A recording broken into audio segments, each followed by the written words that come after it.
All right, and we are live back once again. It's the CrossPolitic News Countdown. Andrew Southwick and Justin Chartre with you. Welcome, one and all.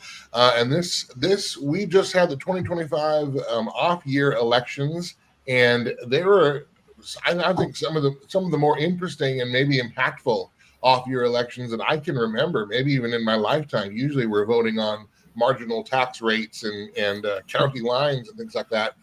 But we actually, if anything, Justin, this is like the year of particularly the Democrats electing as many socialists and quasi-criminals as they possibly can. And it just seems to be an embrace of all the identity politicking that they do. And what's interesting, even if you go through the exit polling, it's amazing. The Democrats have spent decade after decade dividing us all in identity politics, and then in so doing, they've collected all those identities into their voting base, and now those identities are their candidates. It is incredible. Let me just a couple. Here's some of the winners. If you haven't heard, of course, the big one, Islamist, socialist, communist, whatever you want to call him, Zoran Mamdani is the mayor-elect of New York City. He will take office in 2026. This is not a surprise in terms of, like he came out of nowhere, except we've now elected an honest-to-goodness socialist who's not pretending to be anything else. He's not moving to the right in the primaries.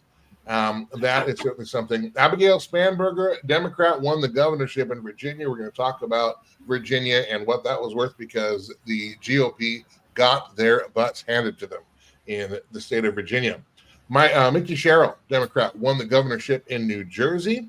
Prop 50 in California, that passed. So that allows the Democrat-controlled legislature to redraw congressional lines and the congressional map. Now, again, I'm not, just for what it's worth, whether Republicans or Democrats do that, I realize they do, but it's effectively the agreed upon way to try to rig the upcoming elections. Because I think the Democrats see that the House and the Senate are in precarious spots for the GOP in 26. They want to make sure they can wrap Trump up in impeachments for the last 2 years. I'd be pretty sure that may indeed take place.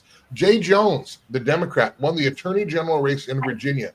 Now, if you don't know who Jay Jones is, in August of 22, Jay Jones sent a series of very disgusting texts to a fellow delegate, Republican from Virginia, Kerry Coyner, about the then House Speaker Todd Gilbert, also a Republican out of Virginia. And he said, quote, Gilbert gets 2 bullets to the head.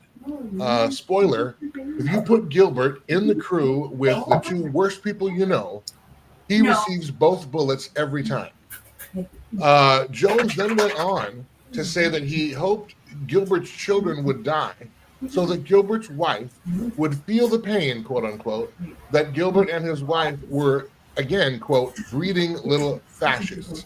This individual is not canceled. No, he is awarded with the Attorney General office in Virginia. Democrat Ghazala F. Hashmi, now the Lieutenant Governor in Virginia, so there's your trifecta there in terms of those offices, and the first Muslim woman elected to statewide office in the U.S. Sean Ryan, Democrat, won the mayoral race in Buffalo, New York. Kerry O'Connor, Democrat, won the mayoral race in Pittsburgh, Pennsylvania. And I've got another one that I'm going to save because I got it up here. We'll share it on the screen in a little bit. But Justin, those are the highlights. That's the top bill, so to speak. What are some of your initial kind of 30,000-foot takeaways of what we just saw in the 2025 elections, and what might that mean for 26, 28, the state of our country?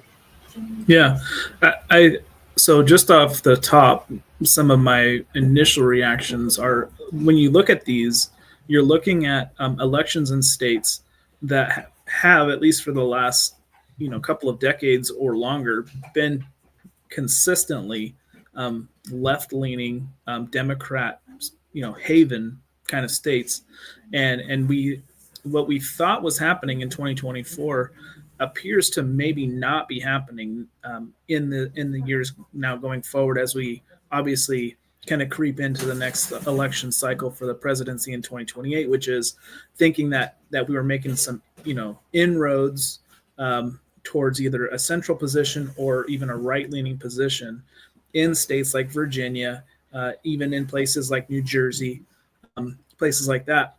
When what's now been the response after President Trump's election in 2024 seems to be a snap back to the progressive, you know, hard charge in places like New York, New Jersey, Virginia, Minnesota, different places across the country. And I think what that ultimately says, is that where Trump is on the ballot and he creates a lot of hype and involvement and engagement.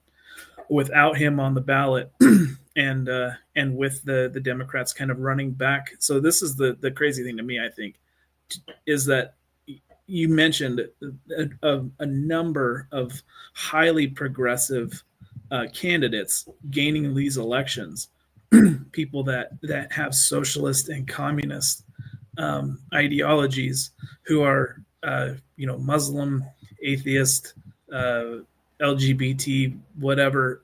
All of these are the candidates that they have plugged into their electorate.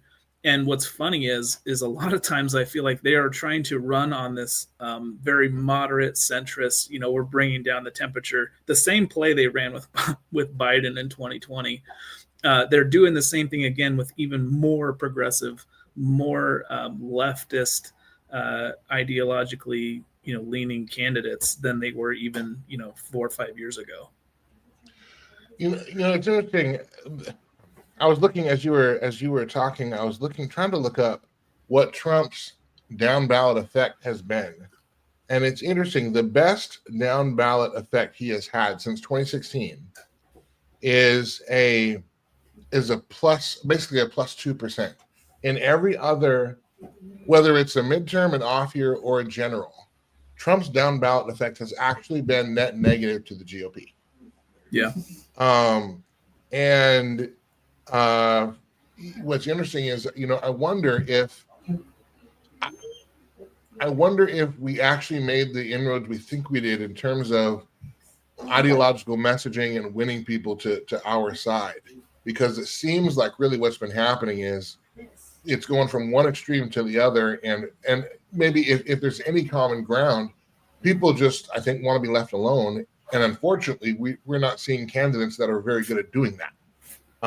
And so then, of course, you go back to where you're comfortable. So yeah, Virginia since 2004 has been deep blue, but until then it was red and reliably so. Yeah.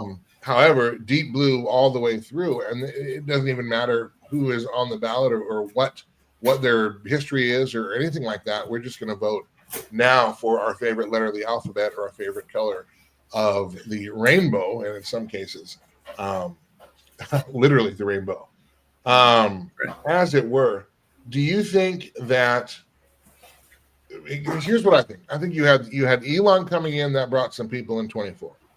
RFK Jr. clearly brought a coalition in, and I believe that's one of the reasons why Trump made a deal with him, and in my view, probably nominated him for HHS secretary because he needed those votes, and otherwise it would have been a plurality. And I'm not saying that means Harris wins, but maybe Trump doesn't win by as big of a margin as he did, et cetera, et cetera. But I also think that with some of the things that we've seen on the big pharma side, we still really don't have accountability for a lot of the COVID conspirators, so to speak. Allegedly, I'll say that. And I think that really, and then when you have, for example, the Trump administration making multi-million dollar, hundreds of millions of dollars for self-amplifying mRNA, et cetera, there's a good portion of MAHA that kind of is like, well, you're not doing what we asked you to do. The economy was a big deal. In fact, when you look at the exit polls across these states, even in the blue states, the economy was at the top, and Republicans now, for the first time in many decades, are less trusted on the economy than the Democrats are. And we know the Democrats don't care about the economy. The Republicans used to, but the message that we're getting from the White House and Scott Bessent recently is, hey, we're entering into a new golden age, except people still can't afford groceries or their mortgage payment. And you had even Vice President J.D. Vance coming out and saying, in the wake of these elections, if the GOP doesn't get the economy going on, Main Street effectively, the Republicans are going to get walloped in 26. Vance is not wrong. However, you can't have both positions at the same time. We can't be entering a new golden age and inflation is fine and prices are down, and at the same time need to get the economy going and bring prices down. They're either down or they're not. Clearly they're not. The only people saying they are from the White House, and I'm not trying to pile up on Trump, but I think we need to start looking at, listen, the wind is not as much at our backs in terms of conservatives or the GOP as we thought, and I do think it presents a very serious problem going into 2026. What do you think? Yeah. So what I think in the last 10 years, what politics, national, state, local, has shown us is that that political parties are getting very adept at messaging against the power party. So what you see, in the lead up to the Trump win in 2016 was, do you really want Hillary Clinton running this country? Look at all of the things that she's been involved in. Look at all of the things that Obama has been sliding our country into progressive mayhem for the last 8 years. Do you really want more of that? And sure enough, here's Trump winning 2016. The next 4 years, like you alluded to it, impeachment after impeachment attempt, trying to smear everything that Trump was doing in his first 4 years, led to a Biden win in 2020. The terrible policies of the Biden White House led to a Trump win in 2024, and Trump was able to gather that coalition of Elon and RFK Jr. and some of these moderate Democrat voices to his side, because they could just message against the corruption and the mayhem of the Biden White House. And I think what you're seeing now is that the Democrats are running the same play they did prior to 2020, where they're just saying, look at this, look at like you said, the Trump economy, promised all these things, hasn't done it. He fell short of the promises he made to the Maha crowd. Elon, out from his position in the Doge department. There's just some cracks in the vessel, I guess, and the Democrats are pouncing. So you just see there is a very strong ability by the out of power crowd to message against whoever's in a position, because the reality is so much of our country is still desperately broken. The economy is still desperately broken. Our like you mentioned, people can't afford groceries, mortgage prices are out of control, rent is crazy. And you think about places like Virginia and New Jersey and some of these places, the Democrats won on a position of fiscal responsibility, talking about lowering rent and lowering taxes. When's the last time you ever heard a Democrat lowering taxes?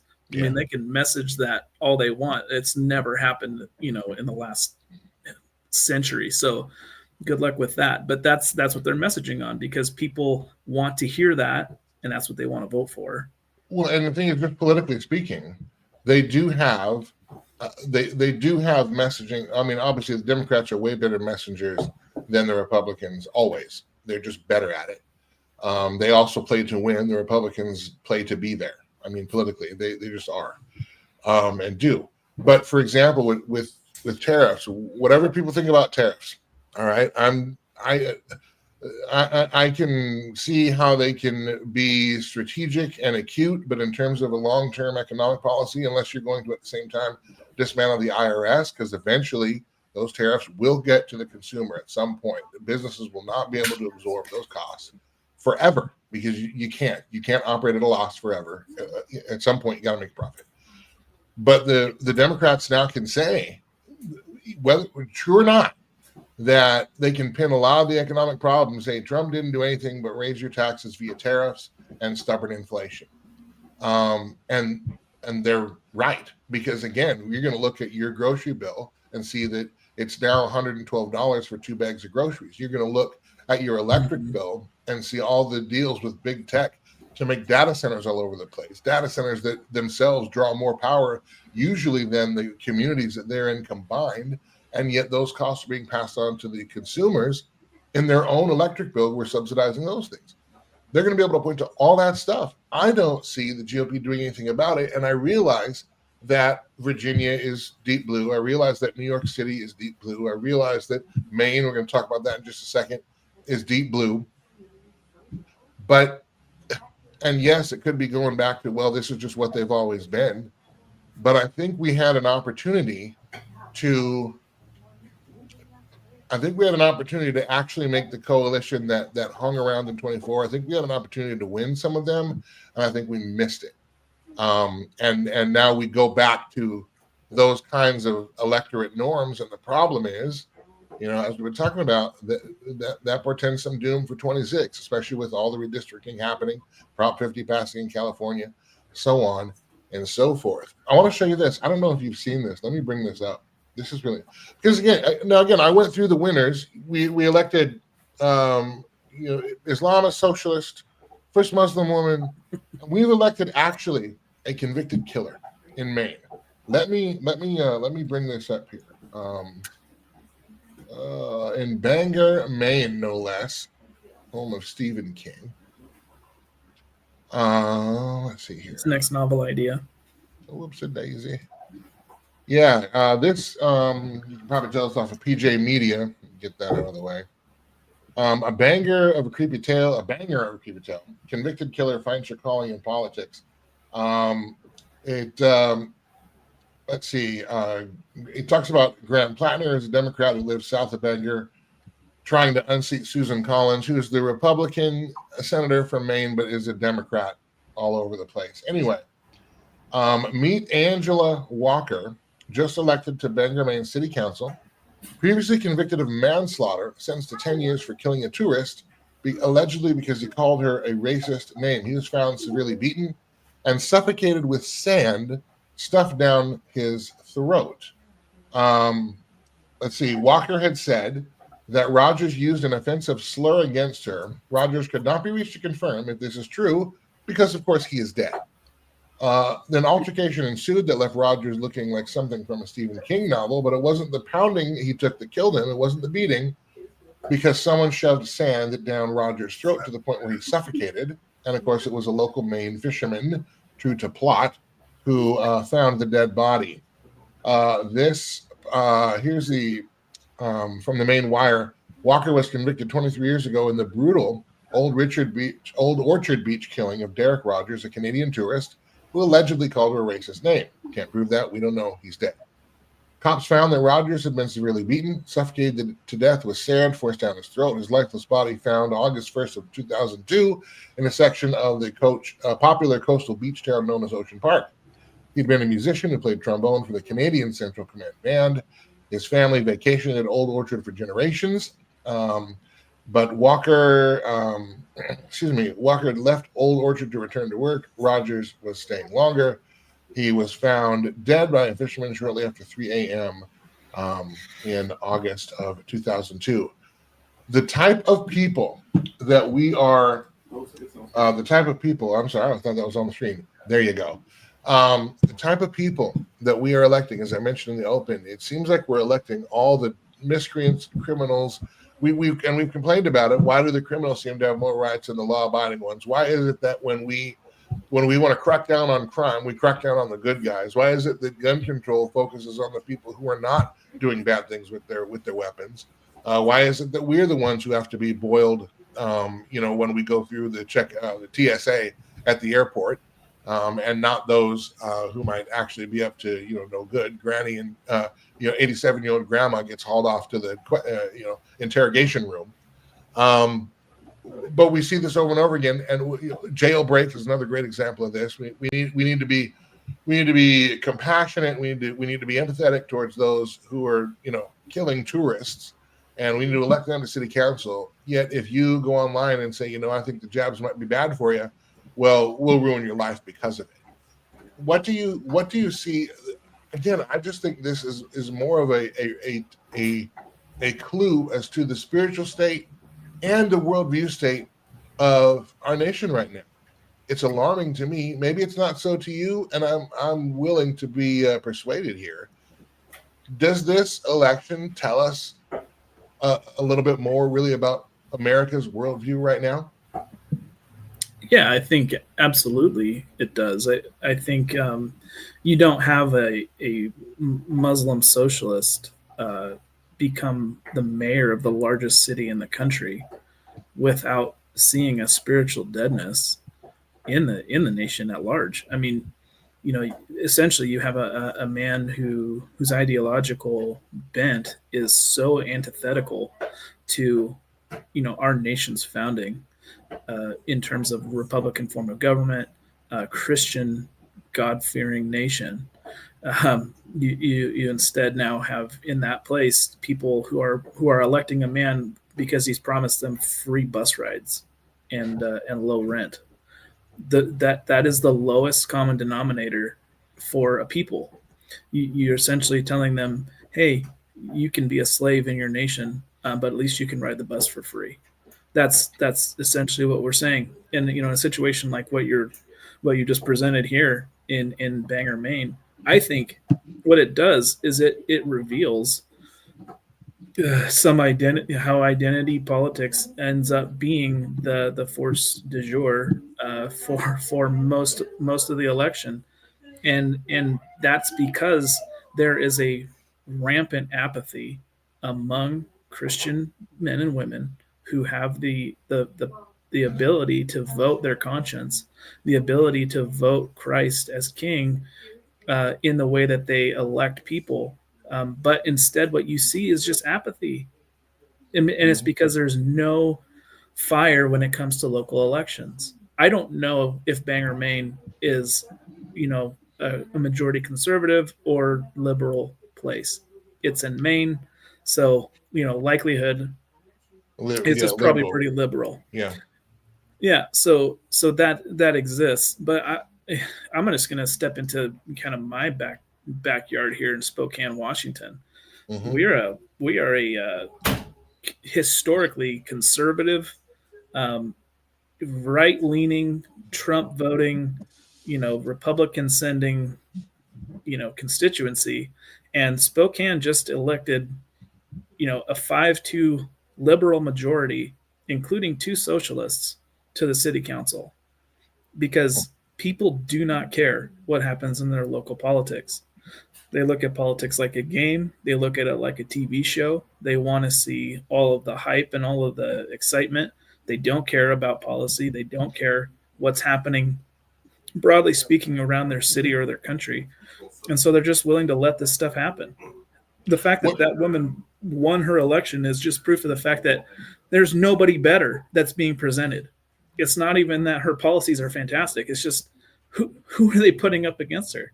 What is the the Christian, the God fearing, the law and order abiding, family first person that they would say, hey, join the city council. We would love to have you start doing some common sense in our city. That person just has not been on the ballot. How is it, do you think, that the liberals have just enough people who care to seem to dominate these, especially these off-year elections in this time? It would seem to me that we have everything to care about with how close we were to losing our republic during COVID. And none of those infrastructures were really uprooted by any of the trifectas of government that the Republicans have had. We've had opportunity after opportunity. Why is it then that we don't care? Is it a messaging problem from the GOP? You mentioned apathy, and part of that, I guess, is in the church. I mean, for crying out loud, the last Barna statistic I read about the church and the church's voting habits, less than 43% of Christians vote in each cycle.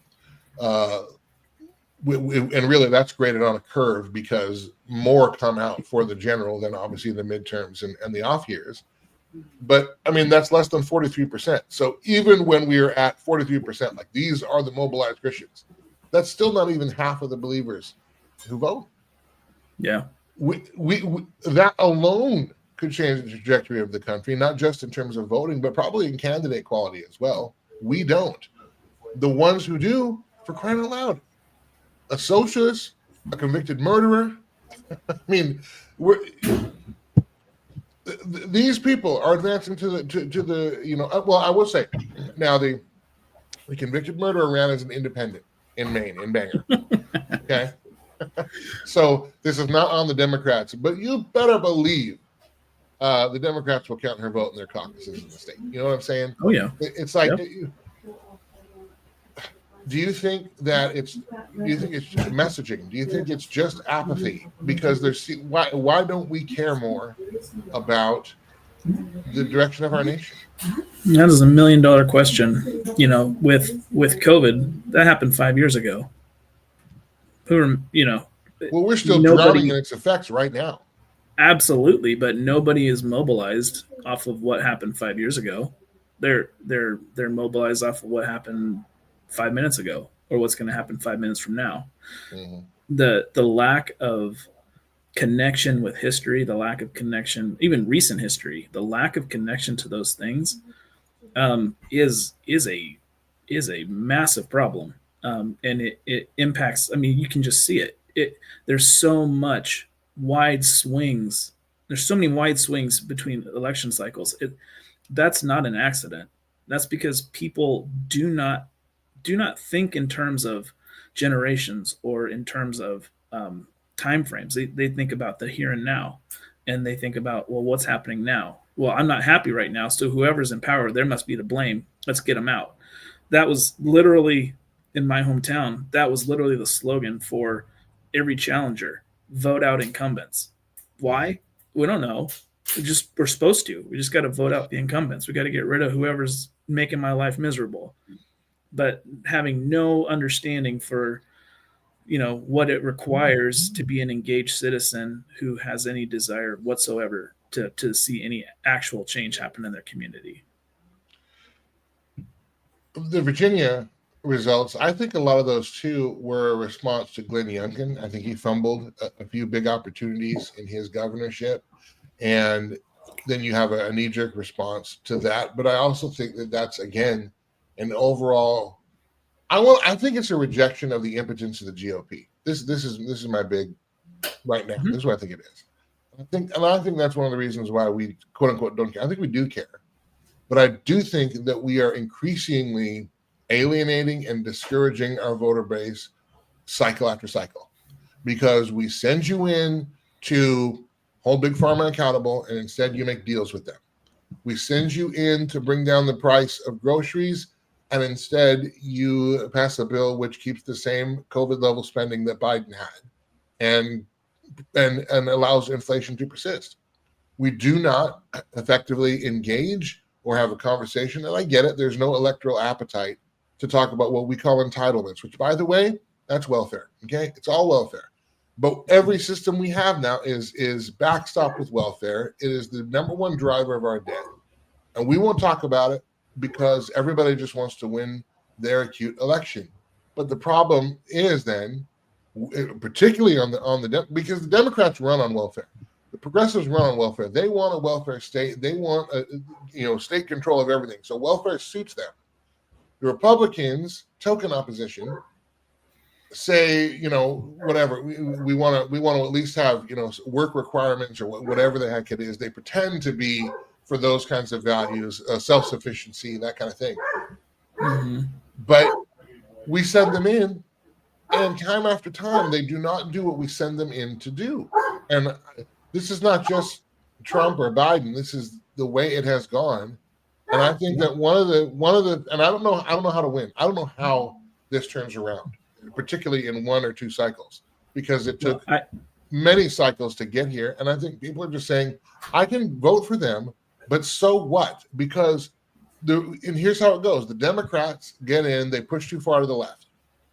Then the Republicans run on, we're not Democrats, and we'll stop it. And all they do is slow it down, but they still deliver the Democrats' playbook just in a slower fashion. And I think people, conservatives, independents, I think that coalition, the Elon Musk, the Maha, and some who were, who are conservative and Republican and all this, I think they're saying, listen, I can keep voting for this and nothing's going to happen. I'm not going to do that anymore.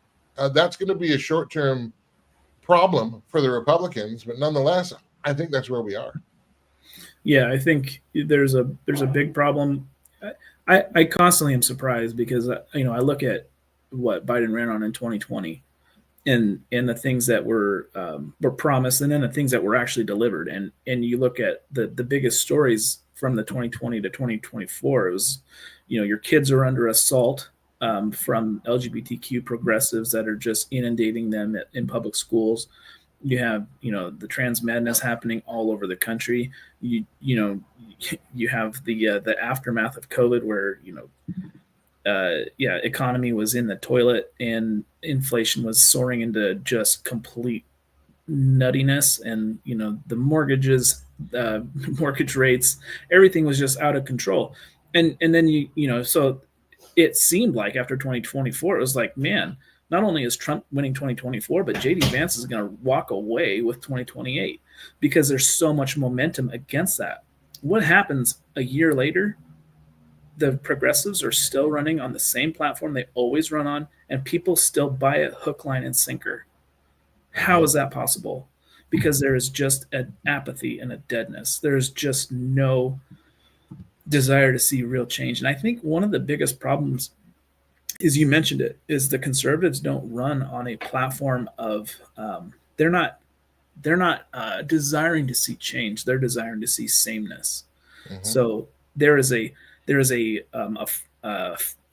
wrong-headed thinking where Republicans seem to run and govern on a platform of neutrality versus a platform of pursuit of godliness, and that's the biggest problem in my mind. Yeah, I think the cultural issues still matter. I mean, for crying out loud, Ron DeSantis is just picking fights in Florida, but winning. And here's the other thing: he's also winning with the he is legislating those things. That's the other thing we're not bracing for. Trump just went out and bully pulpited for ending the filibuster. Then, when the blowback comes from that, Mike Johnson, Speaker of the House, comes out and says, "Well, you can't just say, well, because the Democrats are going to use it, that we shouldn't use it. They're going to use it, so we might as well use it." Okay, so if they're going to be corrupt, we'll be corrupt. We'll just be corrupt our way, and that'll be okay. Here's the problem. Most of the things Trump is doing are executive order, because notice, even the tariffs are an emergency declaration. Trump has also said that the way he's going to get, for instance, the data centers across, because remember, he's making deals with Sam Altman and Peter Thiel and these guys. Zuckerberg, Gates, they all had lunch together just a couple of months ago. Emergency declaration, because that's an emergency, and we need that. So you got EUAs galore. You've got let's end the filibuster. It just seems like the political apparatus itself is trying to absorb as much unilateral power as possible, but none of these things are happening via legislation. The only real legislation that passed was Trump's big bill. I hesitate to call it beautiful. You might think it's beautiful. That's fine. Anyway, but but that's really legislation. And the difference is when, and it will be when, maybe it won't be 28, but when Democrats come back in, all the executive orders, all the emergency stuff gets turned on its head, except for the stuff that helps them.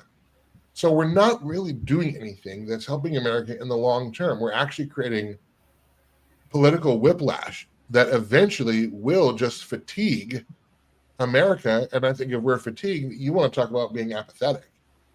That's when you have, the wolves who are just waiting outside the pasture door here, the pasture gate. They'll come in and say, listen, we can make this stop. Just give us the rest of your liberty. I'm telling you, I'm not trying to be conspiratorial. I'm just saying we're creating that opportunity. Trump is not doing stuff. Trump is not pushing these things through legislatively. In fact, actively looking for ways to get around Congress. And we're saying, well, okay, it's shut down, so I can't get anything done. Or now the big thing is, hey, they're gonna the Democrats are going to stall us in 26. Well, why is that? Because you know you're going to lose the House and probably the Senate. And why are you going to lose them? Because you didn't do what you said you were going to do when you came into office. And you have then alienated all of us, or many of us, that defended you, that voted for you, that put up with being canceled for this mission. And at the end of the day, ultimately, we're not going to have very much to show for it except persistent inflation. Yeah. So let me ask you. That's the reality. I know people don't like to hear that on the conservative side, but what other conclusion can you draw? Yeah. Let me ask you a question. Do you like boxing, Andrew? You a boxing fan? I used to. My boxing interest peaked at a couple of times. You remember when George Foreman made his comeback? That was cool. And when Tyson bit off Holyfield's ear and Holyfield Tyson too. I even quit my job. I was working at Target in the camera and sound section. And they would not give me the night off to watch the Tyson fight. And I quit my job that day to go home and watch the Tyson fight, and it lasted about 47 seconds. Anyway. Yeah, no. So I'm thinking the same boat. I growing up with some of the Tyson and some of those really big heavyweight guys, even like Lennox and some of those guys, like you love those fights because you know that at any second somebody's getting knocked out. Yeah. Like first round, second round. If that fight goes longer than 5 rounds, both of those guys are toast. So you know somebody's getting knocked out. Those fights drew so much more than even like a Manny Pacquiao, where he's dancing around for 12 rounds. Or Floyd Mayweather or stuff like that. Yeah, because ultimately people love a knockout. They don't want to watch a technician just get in there and start operating for 2 hours or whatever. That is politics. That is the current state of politics. We love a knockout. We do not want to watch a technician. So who are the ones right now levying the haymakers and the knockout blows? It's the progressives. Well, I'll say I think that's Trump. That's Trump in a nutshell. Trump is the haymaker. He is executive order. You got to convince me of that, because executive orders that can be overturned are not knockouts. They're temporary pauses, are they not? I'm just saying they're haymakers. They're not knockouts. They're haymakers. We don't not have anybody going for body blows right now. We don't have anybody going for, wear the guy down over the course of 10, 12 rounds. We got to knock this out now. And, if it doesn't happen, then I'm gassed and I'm out of the fight. And that's Trump. That's the Trump White House. That is the live by the sword, die by the sword of populism, because it does not produce lasting change. And these election results, even though they're in deep blue areas, I believe this is the last warning. You got your last chance for another few months here until we vote again next year, and the House and Senate changes to do anything lasting, to do some knockout blows. Now is the time. If you don't, that knockout's coming your way. And that's why I brought up DeSantis, because he's doing it with the legislation. The things that he's doing in Florida, you're not just going to be able to undo. And what happened in the lead up to 24? You had DeSantis on that primary ballot. He was in a golden opportunity to make some of those changes nationally, and instead, America decided. The GOP, side of the country decided, hey, we want more haymakers, and that was, to me, that was pragmatically, maybe Trump offered a better opportunity against Harris, although she was a walking disaster. I don't know how you. I feel like I could have ran a can of Sprite and won. So there's that, and Biden obviously was still the candidate and he was a corpse. So there's that. But people decided they wanted Trump in there instead of DeSantis, because Trump message is bigger. He's bombastic. He's got the big stick and the big voice. So he just keeps going, but that is the key difference. And we missed a golden opportunity, I think, because even trying to get DeSantis on the ballot in 28 that's a hard ask when you got J.D. Vance coming in off the coattails. Well, and the problem is in J.D. Vance with Peter Thiel's money, and Peter Thiel and Palantir at the table with Trump. They're trying to set up a dynasty. Don't tell me they're not. And when you have most of Teal's money with Palantir, I should say, Palantir, their profits more than doubled just since the election of Trump Vance. And you cannot convince me there's not, and it's all been government contracts. So clearly there's a connection there. That's a big Leviathan. I will say this though. If we see another shellacking in 26 and we continue, and I think we will if we just if the status quo is the status quo, if tariffs are the big economic policy. Oh, and by the way, Dick Morris, this just is coming across. I know everybody says who's Dick Morris. He used to hang out with the Clintons and he became a Republican, was on Hannity for a long time, went all in on Mitt Romney, and then all of a sudden his credibility was shot or something like that. I don't know. Whatever, it doesn't matter. But he's a big, like, everything that Trump does is gold. He just came out today looking at polling data showing that Trump's economic policies are not working. And I'm telling you what, if Trump couldn't win, now obviously Trump can't be reelected, but now the coattails in 28 is what we're thinking about. We want more of this, just like George Bush, HW coming off of Reagan. We wanted a third term of Reagan, and right. We didn't get it. But anyway, if Trump could not get reelected when the economy was humming because COVID, undid his presidency, and also, by the way, outsourcing the rest of the presidency to Fauci and Birx, and now not holding them accountable, but. I'll digress. But if he couldn't get elected because the economy was awesome at that point, and it really was, and it took far fewer dollars to accomplish the same things then than it does now, and we're just 5 years away. If Trump couldn't win re-election with that economy, COVID notwithstanding, and now we're seeing these economic policies are not working, but Trump is so in on the tariffs that seems to be his big thing. I don't know that a JD Vance, unless JD Vance starts,